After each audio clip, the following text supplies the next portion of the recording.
I never imagined that my own home, the place I had poured my strength, sweat, and years into building, would become the very place where my heart would be shattered into pieces. I worked hard in all my life to provide for my family, thinking that the sacrifices I made would secure their love and loyalty. I thought I had built a fortress of trust, but I was wrong. Everything fell apart the day sickness struck me down. At first, I tried to hide it. I didn't want my wife and son to see how weak I was becoming. I told myself it was just a passing phase, that I would recover quickly and things would go back to normal. But the illness dragged on. Days turned into weeks, weeks into months, and I found myself confined to the bed more than I could bear.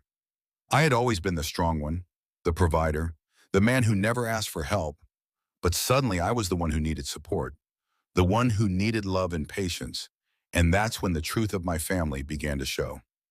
My wife, the woman I trusted more than anyone, began to change. At first it was subtle. She would stay out longer than usual, claiming she was running errands or visiting friends. I tried to believe her. I told myself she was probably stressed, tired of caring for me, and just needed a break. But deep inside, I knew something was wrong. I could feel the distance between us growing wider each day. Then came the whispers, the messages I overheard, the small details that didn't add up. While I was lying in pain, she was out enjoying herself with another man. The betrayal was like poison seeping into my veins. I wanted to scream, to confront her, but I didn't even have the strength to fight. I was trapped in my own weakness, watching the person I loved most walk away from me in the cruelest way. But nothing prepared me for what my son did. My only child, my pride, my joy, my legacy. The boy I raised with my own hands, the one I sacrificed everything for. I thought, at least him, he would never abandon me. I thought he would stand by me even if the whole world turned against me. But instead I saw shame in his eyes whenever he looked at me. He couldn't stand to see me weak. He couldn't bear to watch his father, the man he had always looked up to, lying helpless, in bed. So he chose the easy way. He walked away.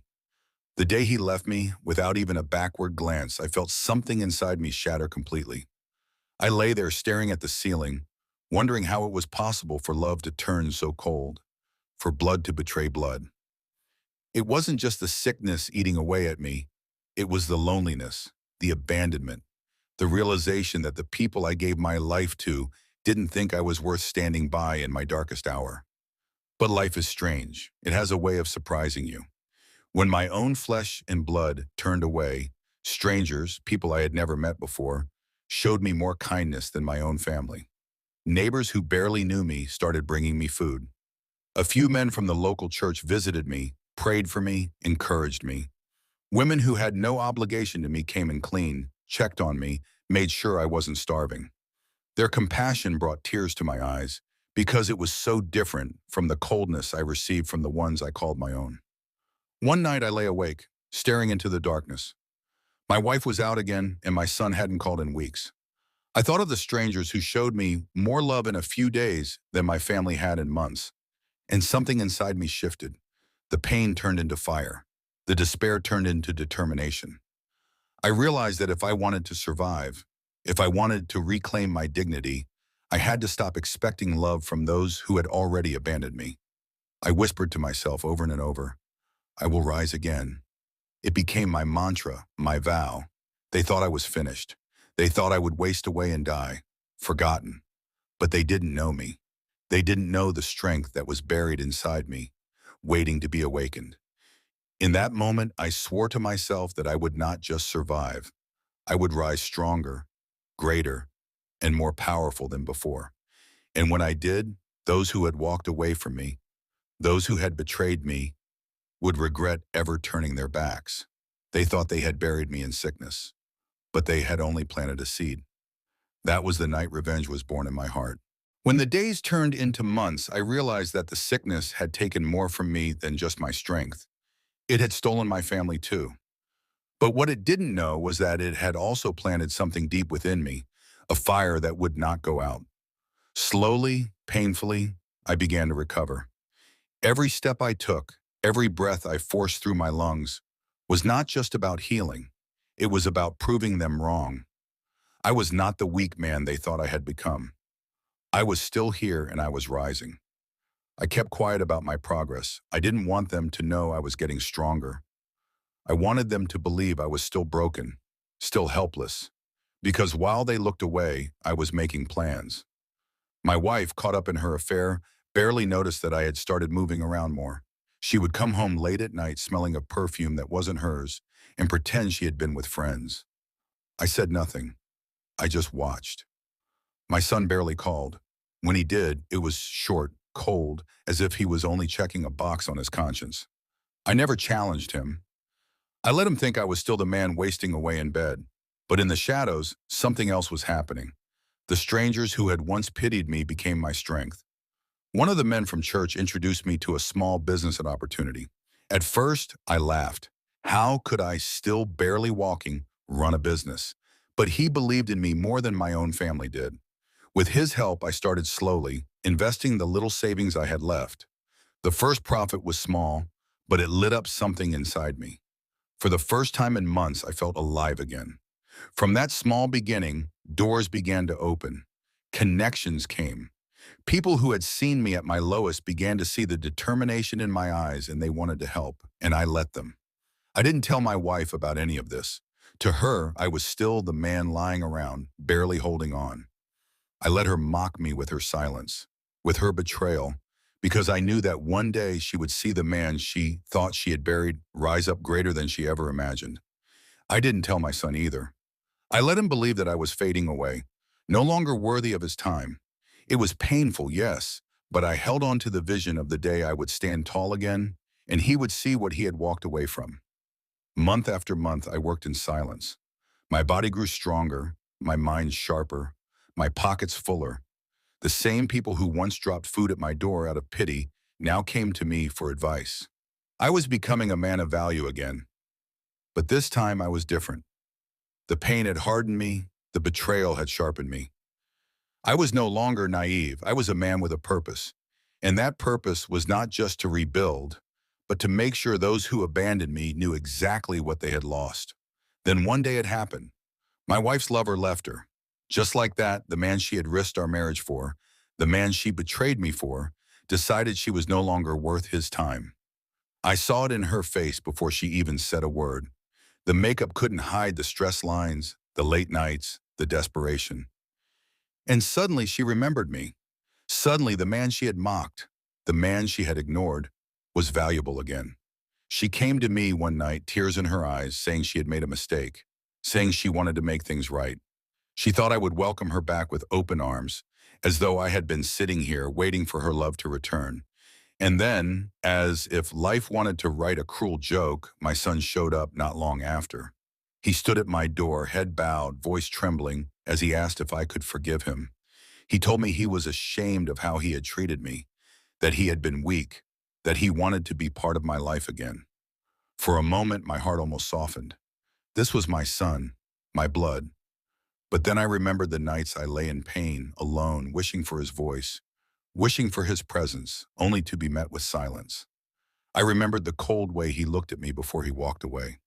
And I knew this was not the time for mercy. I looked at them both, my wife, desperate and broken, and my son, ashamed and guilty, and I felt something I hadn't felt in years. Power. For the first time, I was not the one begging for love or loyalty. They were. And they had no idea what I had built behind the scenes, no idea of the wealth, the strength, the connections I now had. To them, I was still the man who needed them. But the truth was, I no longer did. So I kept my silence. I listened to their apologies, their promises, their excuses. I let them believe I was considering it, but inside I was smiling. They thought they had me fooled again, but they didn't know that my revenge had already begun. Revenge is a strange thing. People think it's about shouting, screaming, breaking things, but I learned that real revenge doesn't need noise. Real revenge is quiet, it's patient, it waits for the perfect moment, and when it strikes, it doesn't need to lift a finger. It lets the truth do all the damage. That was the lesson life had carved into me during those months of sickness and betrayal. So when my wife stood before me begging, and my son returned with shame in his eyes, I didn't raise my voice. I didn't fight. I just smiled. because I already knew how the story was going to end. You see, by the time they came crawling back, I had already built a life without them. My business had grown far beyond what I ever imagined. The men who once pitied me now partnered with me. The same neighbors who once whispered about my downfall now came to me for advice. I was no longer the man dying in bed. I was the man rising, and I had risen higher than before. And the sweetest part of it all was that my wife and son had no idea. They thought they were coming back to a weak, desperate man, the man who would cling to any scrap of affection. But that man was gone forever. The day I revealed the truth is a day I will never forget. My wife sat in the living room, tears running down her face, promising she would change, promising she would never betray me again. My son stood beside her, saying he wanted to rebuild our relationship. I let them speak. I let them pour out their rehearsed lines, their words heavy with guilt. And when they were finished, I stood tall, stronger than they had seen me in years, and I told them the truth. I told my wife that the marriage was over. The papers had already been filed. The house she thought was hers, the comfort she once enjoyed, would never be hers again. She looked at me in disbelief, her lips trembling, as if she couldn't comprehend that the man she had abandoned was now the man shutting the door on her forever. She tried to argue, to remind me of the years we had shared, but I silenced her with a simple question. Where were you when I needed you? She had no answer because the truth was plain. When I lay in pain, she was in the arms of another man. That was the day she lost me, and nothing she said could undo that. Then I turned to my son. My voice was calm but firm. I told him that I was his father and I would always love him, but love was not the same as trust. Trust had to be earned, and he had broken it. I reminded him of the nights I waited for him, the silence I endured, the shame I saw in his eyes before he turned away. I told him that forgiveness was possible, but it would not come cheap. He would have to prove with his actions, not his words, that he deserved a place in my life again. Until then, I said, he would stand on the outside and watch as strangers, those who stood by me in my darkest hour, continued to enjoy the loyalty and love that should have been his. The pain on his face was clear, but it was a lesson he needed to learn. Loyalty is tested in hardship, not in comfort. I could have shouted, I could have raged, but I didn't need to. My success was enough. My strength was enough.